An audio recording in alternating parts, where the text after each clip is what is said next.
இந்த வார்த்தை எனக்கு மெடிடேட் பண்ணும்போது ஆண்டவர் சிந்தையில போட்ட ஒரு வார்த்தை. இவ்வளவு நாள் வெயிட் பண்ணல, எனக்கு கொஞ்சம் பொறுத்துக்கும்.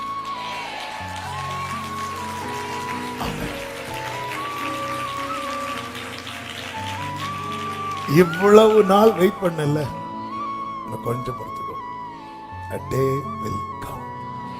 அப்பொழுது நீதிமானுக்கும் துன்மார்க்கனுக்கும் கர்த்தருக்கு ஊழியம் செய்கிறவனுக்கும் ஊழியம் செய்யாதவனுக்கும் அவருடைய ஜனத்துக்கும் மற்றவர்களுக்கும் உள்ள வித்தியாசம் காண்பிக்கப்படும். கைகளை தட்டி ஆமென் சொல்லுங்க பார்க்கலாம். இல்ல, இயேசு கிட்ட போவதற்கு வேறொருத்தருடைய பெர்மிஷன் உனக்கு தேவை இல்ல. நான் போட்டுமா? ஆண்டவருக்கு இந்த வார்த்தையை சொல்லும் போது இன்னொரு வார்த்தையை சொல்ல, ஆண்டவருக்கு ஒரு ஸ்டெப் எடுத்து வைக்கிறதுக்கு பரலோக பெர்மிஷன் இருந்தா மட்டும் போதும். வான் அவர் சொல்லிட்டார்ல, அதுக்கப்புறம் நான் இங்க போட்டுமா, நான் போட்டுமா, நான் போட்டுமா விட்டுருப்பாங்க. நம்மளே நிறைய விட மாட்டோம். ஆண்டவர் அதான் யார்கிட்ட கேட்கிறா பாருங்க, எனக்கு உங்க கிட்ட வரணும் அவ்வளவுதான். புயல் அடிக்குதுப்பா, புயல் அடிச்சா சேஃப். நான் போட்ல இருக்கிறதெல்லாம் நான் உங்க கிட்ட இருக்கிறது. இயேசு இல்லாத போட்ல இருக்கிறத விட இயேசுவோடு கூட இந்த கடல்ல நிற்பதுதான் எனக்கு சேஃப்.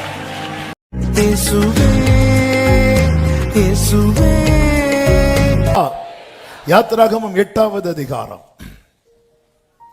யாத்திராகமம் 8வது அதிகாரம் அதனுடைய 22, 23, 24 வசனங்களை வாசிக்க கேட்கலாம். யாத்திராகமம் 8வது அதிகாரத்தின் 22, 23, 24 வசனங்கள்.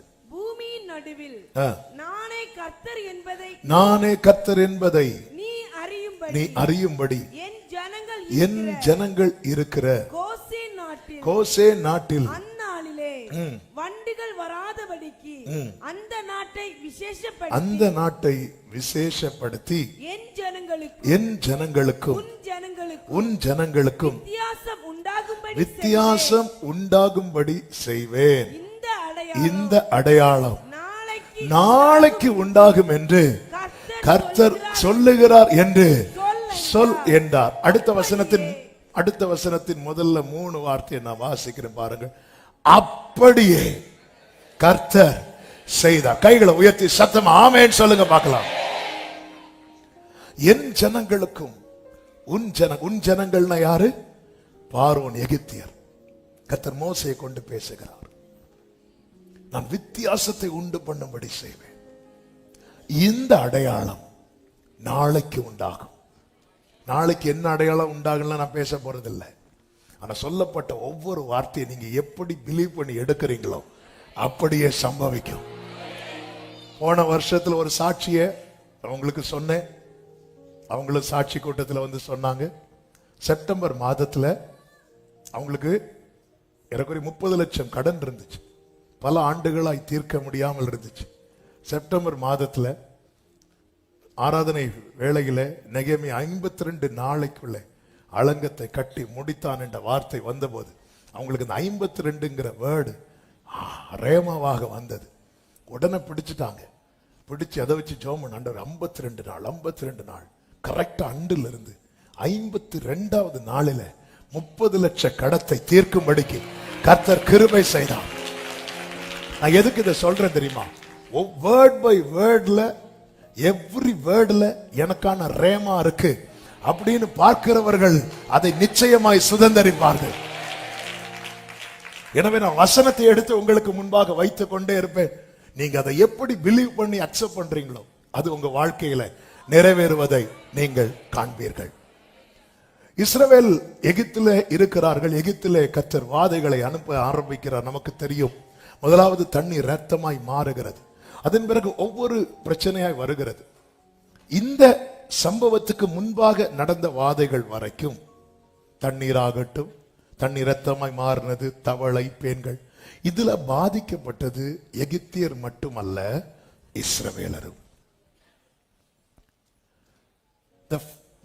எகிப்தில கர்த்தர் அனுப்பின வாதைகள்ல இந்த முதல் பகுதியில இஸ்ரவேலரும் பாதிக்கப்பட்டார்கள்.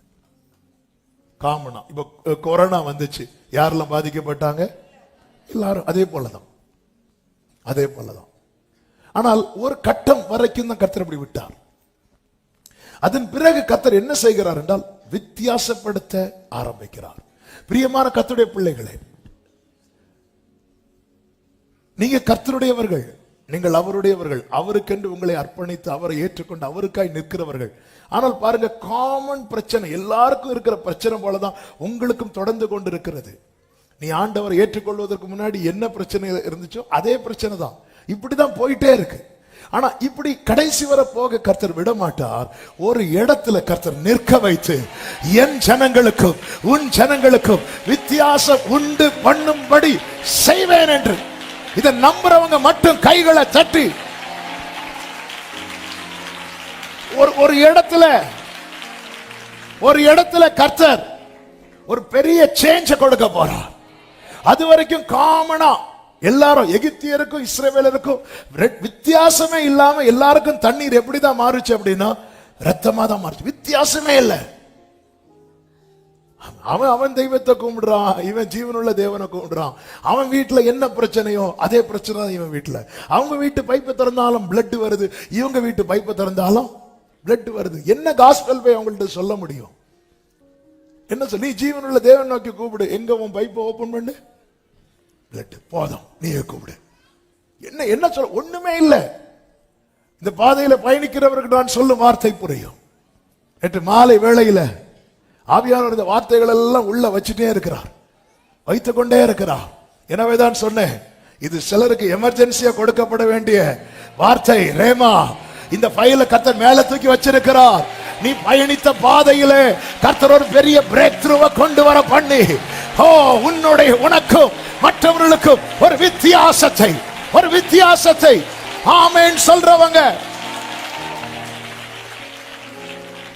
ஹalleluya. ஆண்டவர் சொல்லுகிறார், வித்தியாசம் உண்டாகும்படி செய்வேன். இந்த அடையாளம் நாளைக்கு உண்டாகும் என்று கர்த்தர் சொல்லுகிறார் என்று சொல் என்றார். அடுத்த வசனத்தில் சொல்லப்பட்டிருக்கிறது, கர்த்தர் அப்படியே செய்தார். ஆமென். நாம் செய்திக்குள்ளே போறதுக்கு முன்பதாக எத்தனை பேர் நம்புறீங்க கர்த்தர் அப்படியே எனக்கு செய்ய போகிறார்? கர்த்தர் அப்படியே உங்க வலது கரத்தை உயர்த்தி இந்த பைபிளை நெஞ்சோட சேர்த்து வச்சு அப்படியே ஒரு 2 நிமிஷம் ஜெபம் பண்ண ஆரம்பிங்க. நீங்க ஜெபத்தோடு இந்த வார்த்தையை கேட்கும்படி இயேசுவின் நாமத்தில் இப்பொழுது ப்ரே பண்ணுங்க. கர்த்தர் அப்படியே செய்வார். இது கர்த்தர் செய்கிறது, இது கர்த்தர் செய்கிறது. கர்த்தர் விசேஷப்படுத்தி வித்தியாசத்தை உண்டாக்க போகிறார். எப்படி வித்தியாசம் தெரியுமா? விசேஷப்படுத்தி என் ஜனங்கள் குடியிருக்கிற கோசே நாட்டை விசேஷப்படுத்தி வித்தியாசப்படுத்துவார். உன்னை விசேஷப்படுத்துகிறார். உன்னை விசேஷித்தவன் ஆக்குகிறவர் யார்? கர்த்தர் செய்வார். அப்படியே செய்தார். ஆண்டவர் சொல்லுகிறார், என் ஜனங்கள், ஆமென், 22வது வசனம், இருக்கிற கோசே நாட்டை, அந்த நாட்டை விசேஷப்படுத்தி, என் ஜனங்கள் இருக்கிற இடத்தை விசேஷப்படுத்தி. பிரியமானவர்களே, இயேசு ஜனங்களை பார்த்து கேட்டார், வனாந்திரத்திலே எதை பார்க்க போனீர்கள் அப்படின்னு கேட்டார். வனாந்திரத்தில் நீங்க எதை பார்க்க போனீர்கள்? வனாந்திரத்தில் பார்க்கும்படி ஏதாவது இருந்துச்சா? ஒண்ணும் கிடையாது. ஆனா எல்லாரும் படையெடுத்து வனாந்திரத்துக்கு வராங்க. ஏன் தெரியுமா? அங்கே அவருக்காய் காத்திருந்த யோவான் ஸ்நானன் இருந்தான். விசேஷப்படுத்தினார். ஆண்டவர் விசேஷப்படுத்துவார். அவருடைய ஜனங்கள் சில இடத்துல கொண்டு வைப்பார். அந்த வைக்கிற இடம் யாரும் இருக்கக்கூடாத இடம், யாரும் இருக்க முடியாத இடம். அத்தனை இடத்தையும் ஆண்டவர் அந்த இடத்தை விசேஷப்படுத்துகிறார். அந்த இடத்துக்கு விசேஷம் இல்ல, இவர்கள் இருக்கிறதுனால அந்த இடத்தை கர்த்தர் விசேஷப்படுத்துகிறார். ஹalleluya. தேவ பிள்ளைகள், நீங்கள் ஆண்டவர் உங்களை சில இடத்துல வைத்திருப்பார் பாருங்க. அங்க வந்து ஒரு பேருக்கு கூட ஒரு வண்டி வராது, அங்க கரண்ட் கூட இருக்காது. ஆனா ஆண்டவர் வந்து அந்த இடத்தை விசேஷப்படுத்துவார் பாருங்க.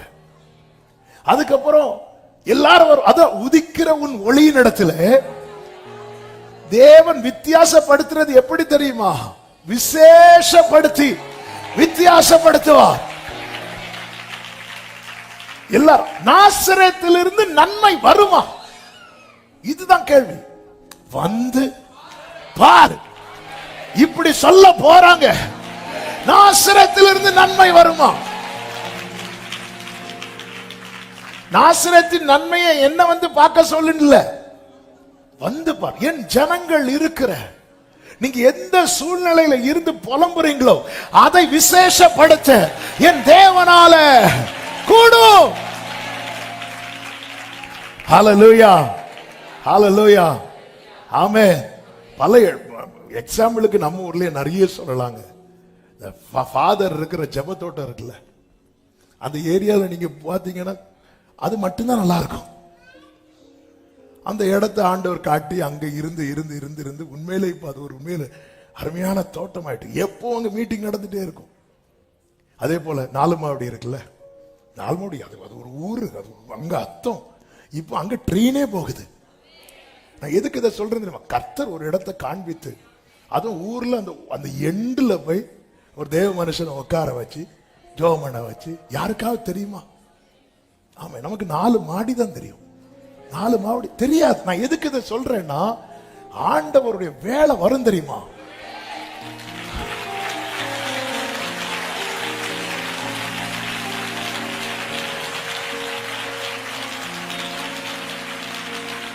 இன்னைக்கு கன்னியாகுமரியில இருந்து அந்த போர்டு போட்டே பஸ் போகுது. ஹல்லேலூயா. நீ அதாவது வித்தியாசத்தை உண்டாக்க நீங்க எதுவும் பண்ணிராதீங்க, ரொம்ப வித்தியாசமாயிரும்.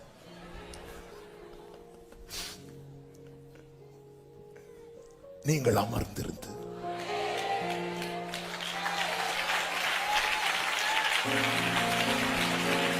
ஷலமா கதடரமா ஷேரமா ம்ரோதனலமா.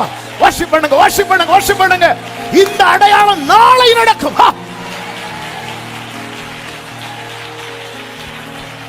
ஷேரே மக்களோரோ சொனோ ரிபா மகரபா சனலர ஹன்சரே மம்ரோதனரா ஷேரே மம்ர. அபிஷேகம் பெற்ற அந்நிய பாஷையில வர்ஷிப் பண்ணுங்க. இதுவரை நீ பயணித்ததல்ல, கர்த்தர் வித்தியாசப்படுத்த போகிறார். கர்த்தர் வித்தியாசப்படுத்த போகிறார். ஹல்லேலூயா. கர்த்தர் அப்படியே செய்வார், விசேஷப்படுத்தி விசேஷப்படுத்தி. ஹல்லேலூயா. நீர் இருக்க கவலை எனக்கில்லை, நீரெல்லாம். கைகளை உயர்த்தி ஏகோவாயிரே, ஏகோவாயிரே, ஏகோவாயிரே, ஏகோவா ஏகோவா. பிரியமானவர்களே, மத்தேயு 5:18 சொல்லப்பட்டிருக்கிறது, வானமும் பூமியும் ஒளிந்து போனாலும் நியாய பிரமாணத்தில் உள்ளதெல்லாம் நிறைவேறும் அளவும் அதில் ஒரு சிறு எழுத்தாகிலும் ஒரு எழுத்தின் உறுப்பாகிலும் ஒளிந்து போகாது என்று மெய்யாகவே உங்களுக்கு சொல்லுகிறேன். ஒரு சிறு எழுத்தாகிலும், அந்த எழுத்தில் இருக்கிற ஒரு உறுப்பு, அதாவது ஒரு வேர்டு இருக்குல்ல, வேர்டுல ரொம்ப சின்ன உறுப்பு எது? புள்ளி.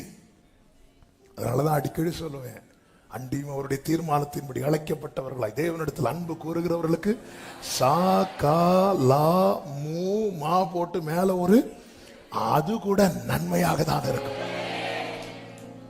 ஹல்லேலூயா. அதான் நான் செய்வேன் என்றார் கர்த்தர் அப்படியே. அப்ப இது செய்யறது யாரு? கர்த்தர். கர்த்தர். அதனாலதான் அப்பா பலிக்கான ஆட்டுக்குட்டி எங்க? கர்த்தர் பார்த்து. இதை செய்யறது யாரு? கர்த்தர்.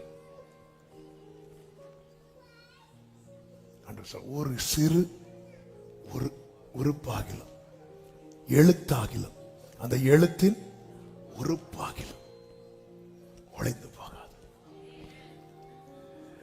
லூக்கா 16:17 சொல்லுகிறார், வேதத்தில் ஒரு எழுத்தின் உறுப்பு அவமாய் போவதை பார்க்கிலும் வானமும் பூமியும் ஒளிந்து போவது எளிதா இருக்குமா.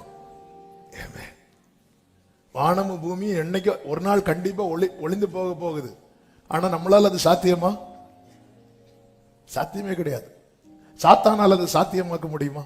இந்த வானத்தை சாத்தானால ஒளிந்து போக பண்ண முடியுமா? முடியாது, முடியாது. ஆண்டவர் சொல்றாரு, இதெல்லாம் சாத்தியமே இல்லப்பா, இதுல நிக்கும். மனுஷன் தான் ஒளிந்து போனான். ஆனா வேதத்தின் ஒரு எழுத்தின் உறுப்பு அது அவமாய் போவது, அது அது அது நடக்காம போவதை பார்க்கலும் இந்த வானமும் பூமியும் ஒளிந்து போவது எளிதா இருக்கும். இந்த பைபிள் எவ்வளவு ஆழமானது. அவருடைய வார்த்தைகள் ஒன்றும் தரையிலே விழாது. அவருடைய வார்த்தை எதிர்ப்பார் இல்லை. ஒரு கட்டம் வரைக்கும் எதுவுமே சொல்லல. எகிப்துல வாதை வரும்னா அந்த வாதையினால இவங்களும் பாதிக்கப்பட்டுட்டே இருக்கிறாங்க. ஆனா ஒரு டைம் வருது பாருங்க, இந்த ஜனங்கள் கேட்கவும் இல்லை எங்களுக்கு வித்தியாசத்தை உண்டு பண்ணும் என்று. ஆனால் அவருடைய ஜனத்துக்காக அவர் வைராக்கியம் கொள்வார் என்று பைபிள்ல சொல்லப்பட்டிருக்கிறது. சீயோனுக்காக வைராக்கியம் கொண்டேன், வைராக்கியம் கொண்டேன். அவரால் அதை தாங்க முடியாது. சீயோனுக்கு அந்த உணர்வு இல்லாம இருந்தாலும் அவரால் அதை தாங்க முடியாது. எனவேதான் சகரியா 1வது அதிகாரத்திலே கர்த்தர் சொல்லுகிறார். சகரியா புஸ்தகம் அதனுடைய 1வது அதிகாரம் 14வது வசனம். அப்பொழுது என்னோட பேசின தூதன் என்னை நோக்கி, சேனைகளின் கர்த்தர் உரைக்கிறது என்னவென்றால், நான் எருசலேமுக்காகவும் சீயோனுக்காகவும் மகா வைராக்கியம் கொண்டிருக்கிறேன்.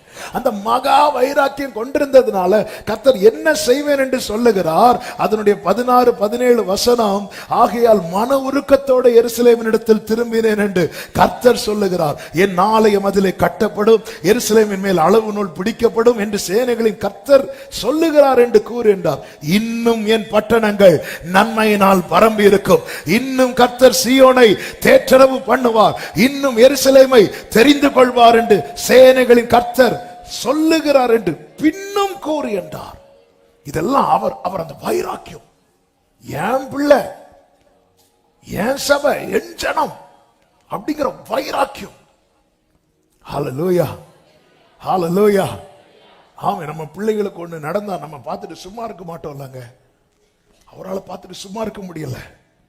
ஜனங்க கஷ்டப்படுறத பார்த்து புறஜாதிகள் சந்தோஷமா இருக்கிறாங்க. அதை பார்த்து, அதாவது நம்ம பிள்ளை கஷ்டப்படுறத இன்னொருத்தங்க பார்த்து ரசிக்கிறாங்கன்னு அதை பார்த்து நமக்கு எப்படி இருக்கும்? அப்படிதான் அவருக்கு வருது. நமக்கு தான் சூடு சோரணை இல்லை. ஆமே, அவருக்கு அவன் என்ன சொல்லுவான்? ஏதோ பெருசா மோசை கோலையும் தூக்கிட்டு நிக்கிறாரு. அவங்களும் தானே கஷ்டப்படுறாங்க, அவங்களும் தானே கஷ்டப்படுறாங்க. இந்த தவளையினால் அவங்க வீட்லயும் தான் தவளை இருக்கு, அவங்க வீட்லயும் தானே பேன் இருக்கு. இதெல்லாம் பேசியிருக்க மாட்டாங்கன்னு நினைக்கிறீங்க? பேசியிருப்பாங்க. ஆண்டவர் பார்த்தார், இங்க பாரு, நான் ஒரு வித்தியாசத்தை உண்டு பண்ண போகிறேன், வித்தியாசத்தை உண்டு பண்ண போகிறேன். மல்கியா 3வது அதிகாரம் 17, 18 வசனங்களை வாசியுங்கள்.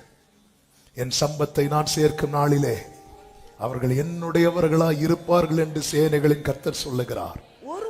ஒரு மனுஷன் தனக்கு ஊழியம் செய்கிற தன்னுடைய குமாரனை கடாட்சிக்கிறது போல நான் அவர்களை கடாட்சிப்பேன். அப்பொழுது நீங்கள் நீதிமானுக்கும் துன்மார்க்கனுக்கும் தேவனுக்கு ஊழியம் செய்கிறவனுக்கும் செய்யாதவனுக்கும் இருக்கிற வித்தியாசத்தை திரும்பவும் காண்பீர்கள். ஒரு டைம் கர்த்தர் வைத்திருக்கிறார். அவருடைய சம்பத்தை சேர்க்கும் நாள் என்று ஒரு நாளை குறித்திருக்கிறார். அந்த நாளிலே கர்த்தர் வித்தியாசத்தை நிச்சயமாக, இதை சொல்றதுக்கு காரணம் என்னவென்றால், ஜனங்கள் இதை புரியாமல் புலம்ப ஆரம்பித்தார்கள். அதற்கு மேல வசனங்களை பார்த்தீங்கன்னா 13 முதல் பார்த்தீங்கன்னா, நீங்கள் எனக்கு விரோதமாய் பேசின பேச்சுக்கள் கடினமா இருக்கிறது. என்ன பேசுறாங்க? 14வது வசனம், தேவனை சேவிப்பது விருதா, அவருடைய கட்டளைகளை கை கொள்ளுகிறதுனாலும் சேனைகளின் கர்த்தருக்கு முன்பாய் துக்கித்து நடக்கிறதுனாலும் என்ன பிரயோஜனம்? இப்படி ஜெபம் பண்ணி என்ன பிரயோஜனம்? ஏன்னா இன்னும் நம்ம அந்த ஒரு சேஞ்ச் வரல. பாத்தீங்களா? வராததும் நமக்குள்ள இப்படிப்பட்ட புலம்பல் கண்டிப்பா வரும். அப்படி புலம்பாத யாருங்க உண்டு? யார் உண்டு? அடி எனக்கு என்ன தருவீர் என்று ஆபிரகாமே கேட்டானே. ஆண்டவர் சொல்லி இப்படிலாம் பேசாதப்ப எனக்கு கஷ்டமா இருக்குங்கிறார். அதான் சொல்லி இது ஜனங்களுடைய பேச்சு எனக்கு கடினமா இருக்கிறது அப்படிங்கிறார். எதுக்கு நாங்க வர்ஷிப் பண்ணி, எதுக்கு நாங்க ஆண்டவருக்கு ஜெபம் பண்ணி துக்கித்து நடந்தோம், எதுக்கு நாங்க ஃபாஸ்டிங் இருந்து, எதுக்கு நாங்க கட்டளைகளை கை கொண்டு, அடுத்த வசனத்துல இப்பொழுதும் அகங்காரிகளை பாக்கியவான்கள் என்கிறோமே. இப்போதும் இப்போ அவங்க பாக்கியவான்கள் மாதிரிதான் இருக்கும். தீமை செய்யறவங்க திடப்படுகிறார்கள், அவர்கள் தேவனை பரீட்சை பார்த்து விடுவிக்கப்படுகிறார்கள். தேவன் எங்களை பரீட்சிக்கிறார், நாங்க அகப்பட்டிருக்கிறோம். அவர்கள் தேவனை பரீட்சிக்கிறார்கள், அவர்கள். ஆண்டவர் சொல்ல வெயிட் பண்ணு, வெயிட் பண்ணு. இந்த வார்த்தையை நேற்று மெடிடேட் பண்ணும்போது ஆண்டவர் சிந்தையில போட்ட ஒரு வார்த்தை, இவ்வளவு நாள் வெயிட் பண்ணல, எனக்கு கொஞ்சம் பொறுத்துக்கும்.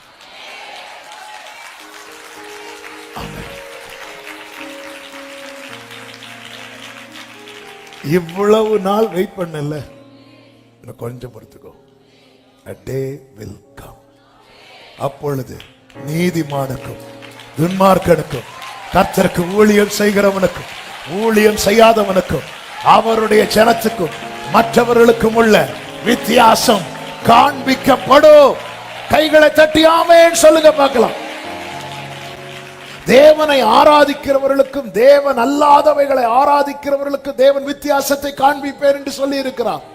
ஏசாயா 65:13-14 ஆதலால் கர்த்தராகிய ஆண்டவர் சொல்லுகிறார், இதோ என் ஊழியக்காரர் புசிப்பார்கள், நீங்களோ பசியாயிருப்பீர்கள். இதோ என் ஊழியக்காரர் குடிப்பார்கள், நீங்களோ தாகமாயிருப்பீர்கள். இதோ என் ஊழியக்காரர் சந்தோஷப்படுவார்கள், நீங்களோ வெட்கப்படுவீர்கள். இதோ என் ஊழியக்காரர் மன மகிழ்ச்சியினால் கம்பீரிப்பார்கள், நீங்களோ மன நோவினால் அலறி ஆவியின் முறிவினாலே புலம்புவீர்கள். ஏன் இப்படி டிஃபரன்ஷியேட் பண்றார் தெரியுமா? இது அப்படியே மாறி இப்போ நடந்துட்டு இருக்கு. அதான் விஷயம். இதோ அப்படின்னா இதெல்லாம் மாத்த போறார். அதான் புலம்பலுக்கு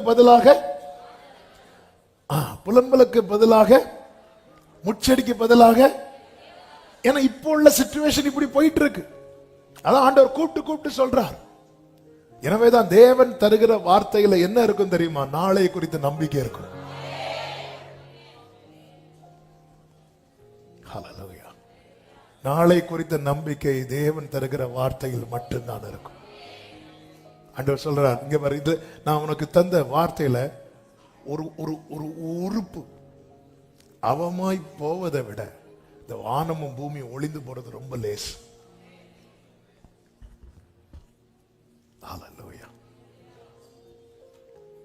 மோசே கோவத்துல தூக்கி போட்டு கல்லை உடைச்சாரு. ஹல்லேலூயா. உடைச்சாரு, தூக்கி போட்டு உடைச்சாரு. ஆண்டவர் திரும்ப 2 கல்லை எடுத்துட்டு வானார். அந்த கல்லை என்ன எழுதினார் தெரியுமா?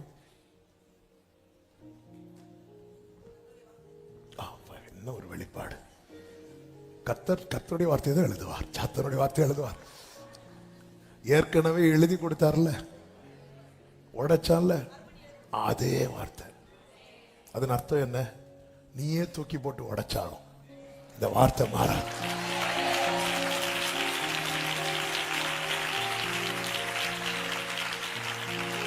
சொப்பனம் எப்படி நிறைவேறும் என்பதை பார்ப்போம் என்று சொல்லி யோசேப்புக்கு விரோதமாய் ஒரு திட்டம் போட்டாங்கல்ல, அந்த திட்டம் சொப்பனம் நிறைவேறுவதற்கு ஏதுவாய் மாறினது போல உங்கள் வாழ்க்கையிலே இன்று நீங்கள் சந்திக்கிற அனைத்துமே, ஆமென் சொல்லுங்க பார்க்கலாம். 3 வார்த்தைகள். ஏன் 3 ஃபர்ஸ்டே சொல்லிடுறேன்னா 3 சொல்ல முடியுமான்னு தெரியல. அதனால 3 வார்த்தைகளை வச்சுதான் ஆண்டவர் காட்டித்த. 1 பக்கத்தில் இரு, 2 பாதத்தில் இரு, 3 பலி செலுத்தி கொண்டே இரு. ஆமென். 3 சொல்லுங்க பார்க்கலாம். பக்கத்தில் இரு, பாதத்தில் இரு, பலி செலுத்தி கொண்டே இரு. இந்த 3 காரியத்தை ஒரு தேவ பிள்ளை கவனிக்கணும். என் ஜனம் இருக்கிற கோசே நாட்டை, இந்த கோசேடை குறித்து நாம் ஏற்கனவே ஒரு சண்டே செய்தியில சொல்லி இருக்கிறேன். அது ரொம்ப டீட்டெயிலா சொல்ல விரும்பவில்லை. ஆனால் அந்த வார்த்தையை இன்னைக்கு செய்தியில வருகிறதுனால அதை டச் பண்ணிட்டு போக விரும்புகிறேன். யோசேப்பு எகிப்தில் அதிபதியா இருக்கிறான். இப்ப யாக்கோபை அழைத்து வர சொல்லும் போது யோசேப்பு சொல்லும் வார்த்தை ஆதியாகமம் 45வது அதிகாரம் அதனுடைய 10வது வசனத்திலே சொல்லப்பட்டிருக்கிறது. ஆதியாகமம் 45:10. நீரும் உம்முடைய பிள்ளைகளும் அவர்களுடைய பிள்ளைகளும் உம்முடைய ஆடு மாடுகளோடும் உமக்கு உண்டாயிருக்கிற யாவற்றோடும் கோசேன் நாட்டில் வாசம் பண்ணிய சமீபத்தில் இருக்கலாம். கோசேன் என்றாலே டிரா நியர் என்ற அர்த்தம். பக்கத்துல இரு, பக்கத்துல வா, பக்கத்துல இரு. கோஷேன் அப்படிங்கிற வார்த்தையினுடைய அர்த்தமே பக்கத்துல இரு.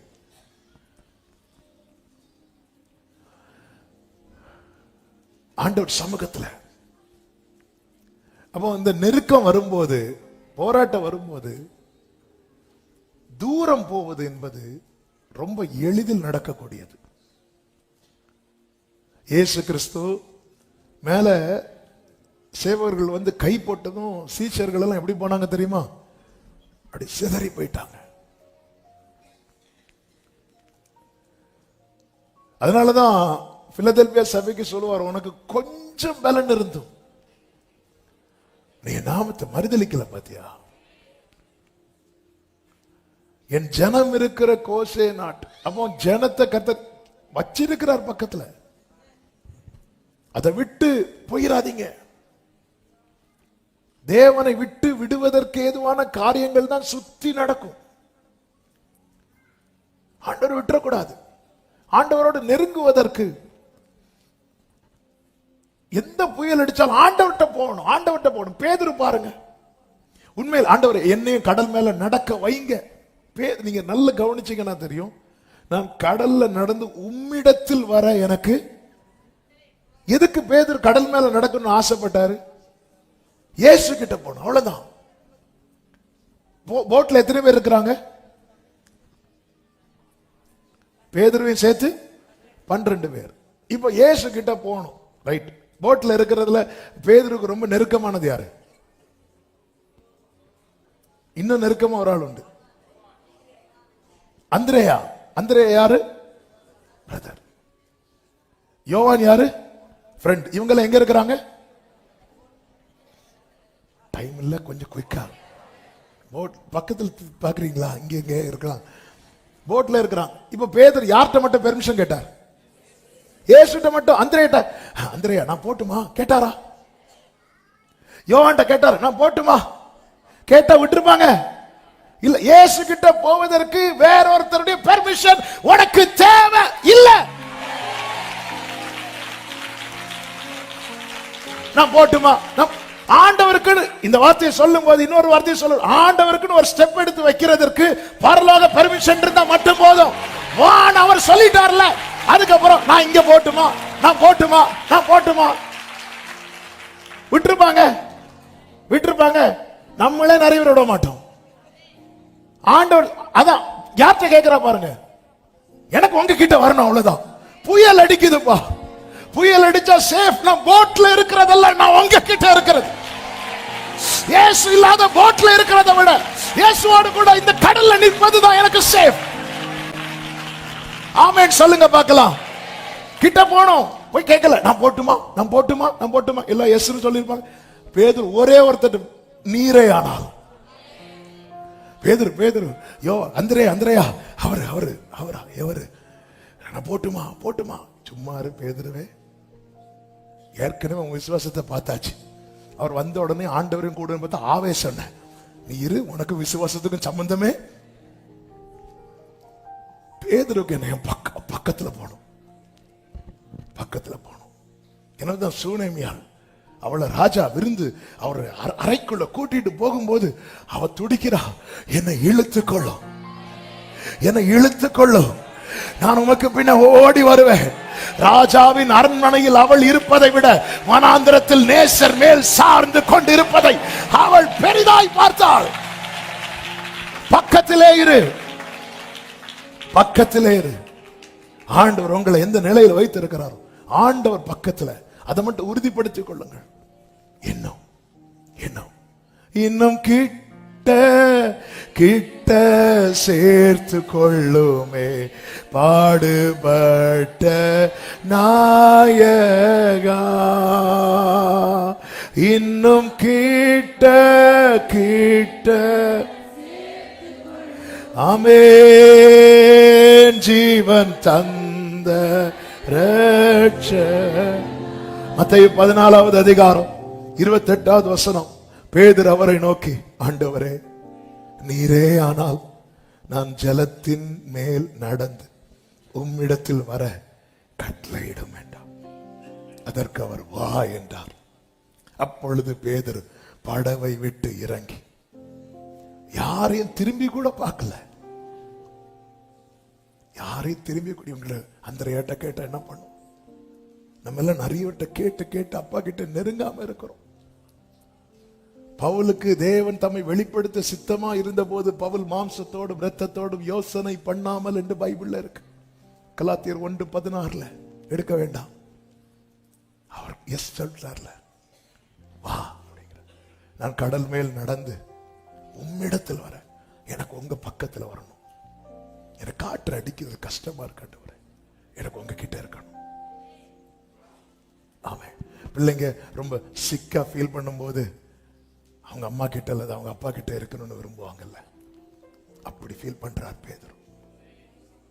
கர்த்தர் அவனை விசேஷப்படுத்தினார், கர்த்தர் அவனை மேன்மைப்படுத்தினார். விழுந்த போது தூக்கி அவர்கள் 32 இருக்கு. அவர்கள் படவில் ஏறின உடனே காற்று அமர்ந்தது. அவர் படகில காற்று அமர்ந்தது பேதுரு ஏறினாலையா இயேசு ஏறினாலையா? ஆனா பைபிள்ல எப்படி எழுத வச்சாரு தெரியுமா? அவர்கள் படகில். அந்த அவர்கள் யாரெல்லாம்? இயேசுவும் பேதுரும். இப்படிதான் ஒரு காட்டுல ஒரு தொங்கு பாலம் இருந்துச்சாம். அந்த தொங்கு பாலத்தில் வெயிட்டா யாராவது போனா அந்த பாலம் என்ன பண்ணும் தெரியுமா? ஆடும். ஒரு பக்கத்துல இருந்து இன்னொரு பக்கத்துக்கு ஒரு எலி அந்த பாலத்தோட போகுது. எலி போனா பாலம் ஆடுமா? ஆடாது. அது பாதி தூரம் போல, பாதி தூரம் போனதுமே பாலம் ஆட ஆரம்பிச்சிட்டு, எலிக்கு பரவாயில்லையே நம்ம வெயிட்டா இருக்கிறோமே, பாலம் ஆடுதுன்னு திரும்பி பார்த்தா பின்னாடி சிங்கம் வருது. இப்ப பாலம் ஆடுறது எதனால? சிங்கத்தினால. நேர எலி மறுபக்கம் வந்துட்டு சிங்கம் அது பாட்டுக்கு போச்சு. எலி சும்மா இருக்கும். எலி எல்லாரையும் கூப்பிட்டு, பாத்தீங்களா நானும் சிங்கமும் போனதும் பாலம் எப்படி ஆடிச்சு பாத்தீங்களா? பாலம் ஆடுனது சிங்கத்தினால, ஆனா எல்லாரும் பார்த்துட்டு இருந்தது எலியும். அது போலதான் கர்த்தர் விசேஷப்படுத்தும் போது எப்படி தெரியுமா?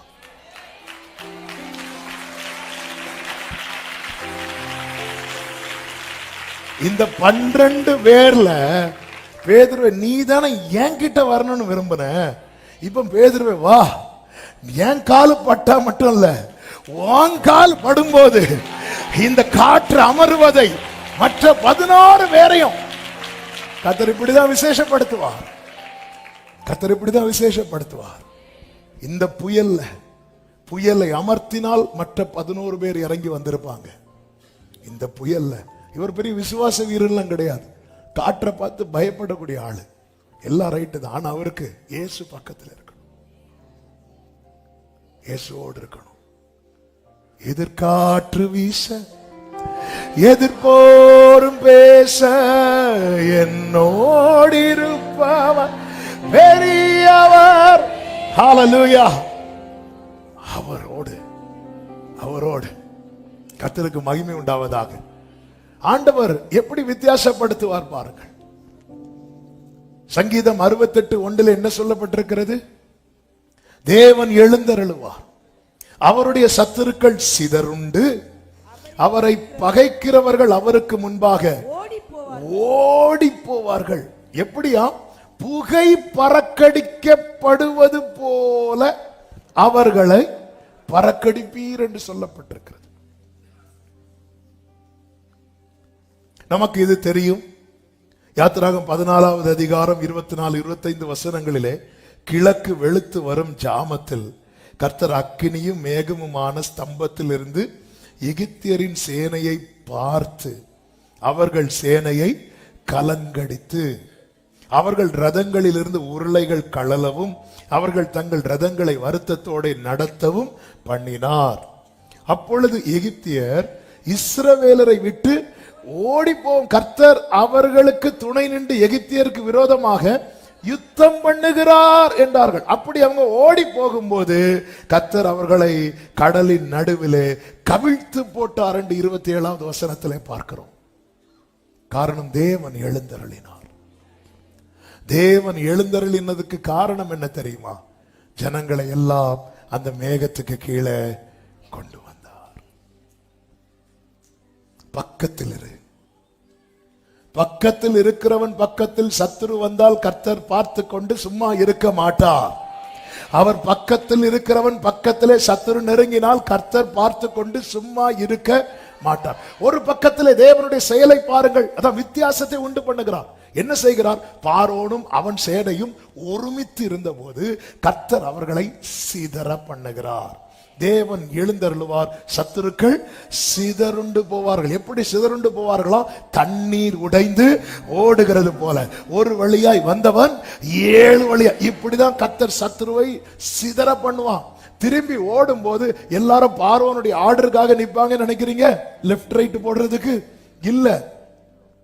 எனக்கு வீல் எல்லாம் என்ன ஆகுது? கலண்டுட்டு. வீல் கலண்ட வண்டி எங்க போகணும் தெரியாது. வீல் கலந்துட்டுன்னா அதுக்கப்புறம் டிரைவர் கண்ட்ரோல்ல நிக்காது. ஒருமித்து வந்த சத்துருவை சிதற பண்ணுகிறார். இன்னொரு புறம் பாருங்கள், இதுதான் இன்னொரு புறம். எசேக்கியேல் 37 சிதறி கிடந்த எலும்புகள். ஒரு புறம் ஒருமித்து நின்ற சத்துருவை கர்த்தர் எழுந்தருளி சிதற பண்ணும் போது, இன்னொரு பக்கத்துல அவருடைய ஜனங்கள் எப்படி இருக்கிறாங்க தெரியுமா? சிதறி கிடக்கிறாங்க. அந்த இடத்துல கர்த்தர் எசேக்கியேலை கொண்டு போய் நிறுத்தி சிதறி இருந்த அத்தனை எலும்புகளையும் கர்த்தர் ஒன்றோடு ஒன்று சேர வைத்து காலூன்றி மகா பெரிய சேனையாய். எத்தனை பேருக்கு நான் சொல்லுகிற வார்த்தை புரிகிறது என்று தெரிகிறதில்லை? உங்க குடும்பத்தை சிதற பண்ணி இன்னைக்கு சத்துரு மகிழ்ந்து கொண்டிருக்கிறானா? கர்த்தர் ஒரு வித்தியாசத்தை உண்டு பண்ண போகிறார். ஹalleluya, ஹalleluya. சிதற பண்ணி இன்னைக்கு அநேகரை சிதற பண்ணி குடும்பமே பிரிஞ்சு இருக்கிறது. இதை பார்த்து மகிழ்ந்து கொண்டிருக்கிறான் சத்துரு. சத்துருக்கள் ஒருமித்து கூடுறாங்க.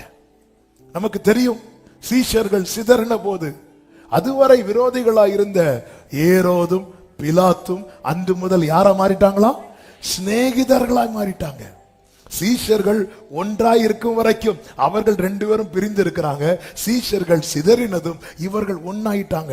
இன்னைக்கு சத்துருவின் கோட்டை பலப்படுவதற்கு காரணம் என்ன தெரியுமா? சேர்ந்திருக்க வேண்டியவர்கள் பிரிந்திருப்பது. குடும்பம் பிரிந்திருந்தால் சத்துருவின் கோட்டை பலப்படும். பிள்ளைங்க பிரிந்திருந்தால் சத்துருவின் கோட்டை பலப்படும். இன்னைக்கு புருஷன் ஒரு வழி, மனைவி ஒரு வழி, பிள்ளைங்க 4 பிள்ளைங்கன்னா 4 வழியில இப்படி இருக்கும் வரைக்கும் சத்துருவுக்கு அது கொண்டாட்டம். சத்துருவின் கோட்டை பலப்படும். கர்த்தர் இந்த நாளிலே இப்படி பிரிவு, இப்படி சிதறி இருக்கிறோம். நாங்க கடந்த நாளில் ஒரு சகோதரர் ஒரு குறிப்பிட்ட ஊர்ல இருந்து வந்தார். கடன் நிமித்தம் அவங்க மனைவி ஒரு பக்கத்தில் இருக்கிறாங்க, இவர் இன்னொரு பக்கத்தில் இருக்கிறார். பிள்ளைங்க 2 பேர் 2 ஏரியாவில் இருக்கிறாங்க. 4 பேருக்கும் சேர முடியல. கண்ணீரோடு வந்து கதறிட்டு அழுதுட்டு போனார். இப்படி எத்தனை பேர் குடும்பத்தை, எத்தனை காரியங்களை வைத்து சத்துரு சிதற பண்ணி இருக்கிறான் தெரியுமா? சிதற பண்ணிவிட்டு அவன் ஒன்றாயிருந்து ரசித்துக் கொண்டிருக்கிறான். கர்த்தர் இந்த நாளிலே உண்டு பண்ணுகிற வித்தியாசம் என்ன தெரியுமா? அவனை சிதற பண்ணி நம்புறவங்க மட்டும்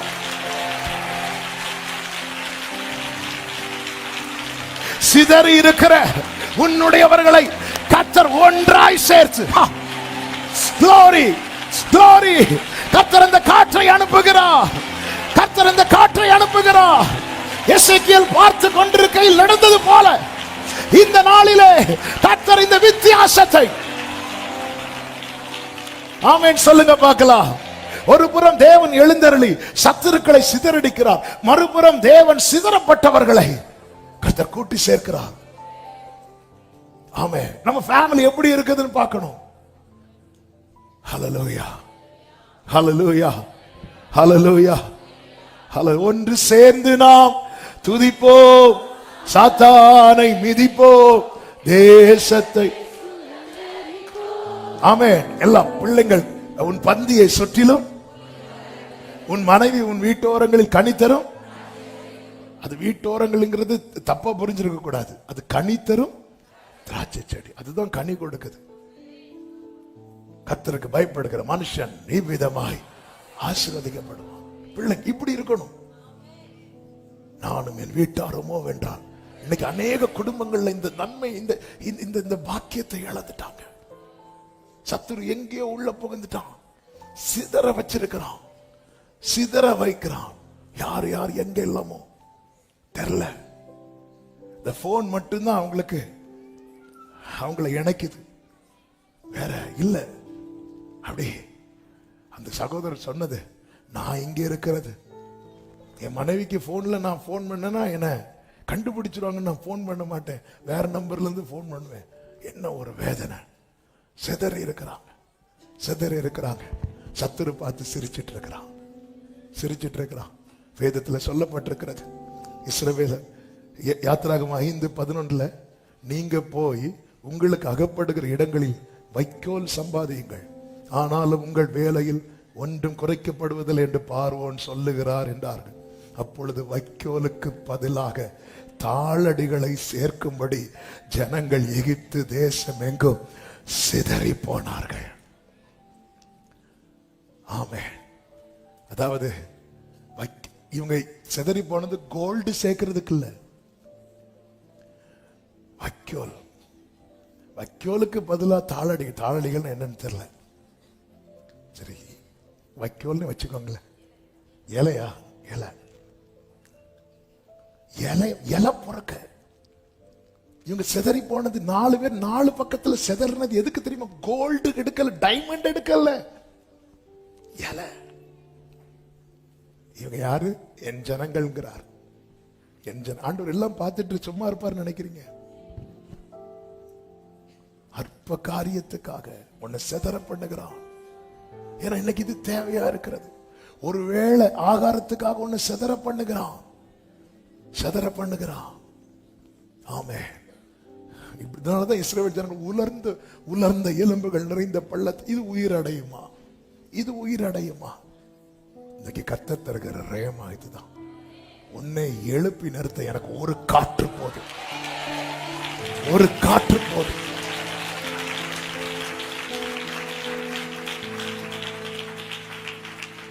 உன்னை இந்த நிலைமைக்கு ஆளாக்குன பார்வோனை அவன் சேனையும் கர்த்தர் எழுந்தருளி அவனை சிதற பண்ணுவான். ஆனால் இதே கர்த்தர் என்ன செய்கிறார் தெரியுமா?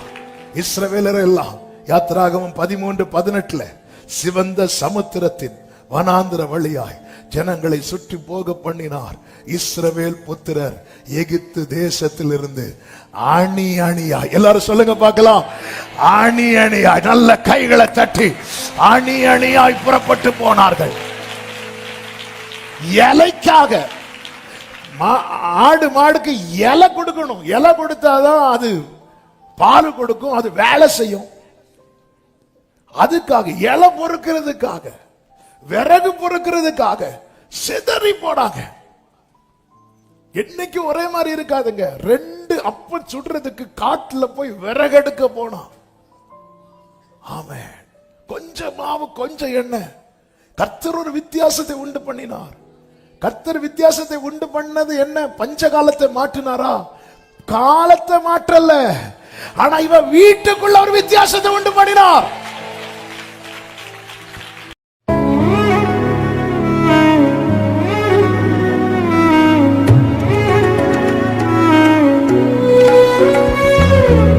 நானும் கர்த்தாவே உம்மை நம்பியுள்ளேன், நீரே என் தேவன்.